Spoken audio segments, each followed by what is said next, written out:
All right, so this week is Child Protection Week. The theme for this year is Let Us Protect Children During COVID-19 and Beyond.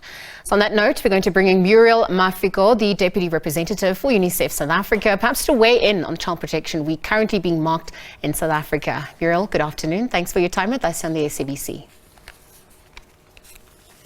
Good afternoon, and thank you for inviting UNICEF. Perhaps you could talk to Child Protection Week in South Africa, describe the plight of children at large and the safety of children in South Africa to date.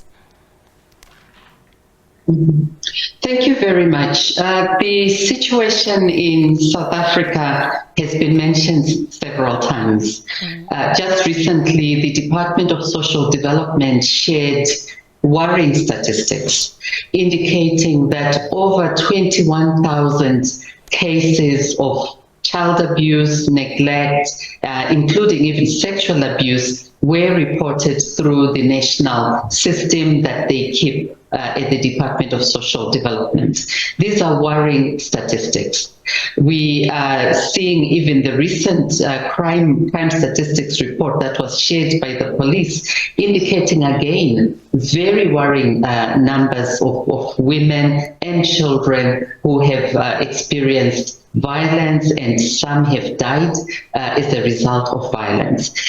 In addition to this, I think it's also common knowledge that we are facing an issue of food insecurity. A number of families are not able to meet their basic needs when it comes to food. That also touches on access to other basic social services that communities require. So this is the background against which we are commemorating the Child Protection Week. Coming out of COVID, knowing the impact that COVID had on children, and then recognizing the importance of building resilience. So that is the theme of the Child Protection Week, and as UNICEF, we have had the opportunity of participating in some of the events that the Department of Social Development has been organizing. Perhaps you could speak to some of those initiatives and the role of UNICEF alongside other stakeholders. Understand that a blanket approach is not something that we can obviously apply, because the needs are different around the country, and the issues, allude to intersectionality, intergenerational violence that obviously occur. It requires a holistic approach. How are you managing that as UNICEF?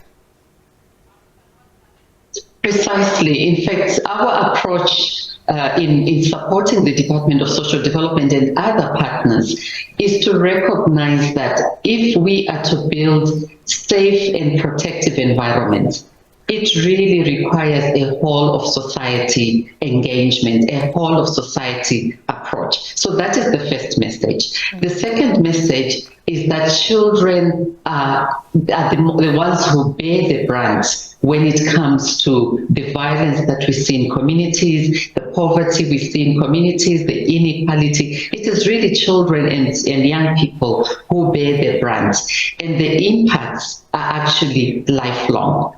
But having looked at the situation, we also know that there are programs that can work.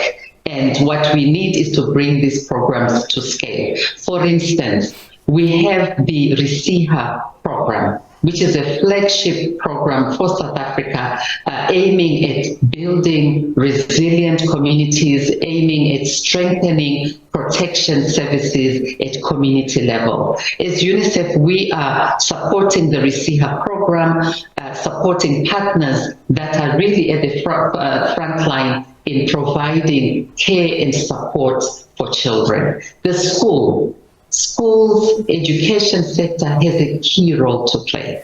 Schools are protective environments.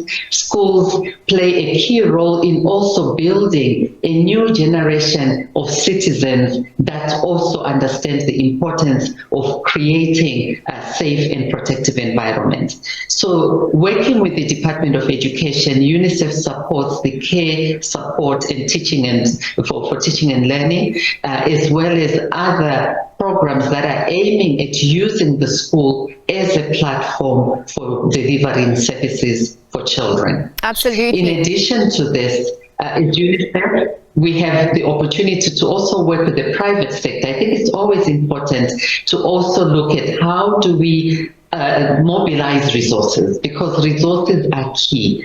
How do we get the private sector to also support some of these community initiatives? No, absolutely. That was actually my next question. I'm speaking about mobilizing resources.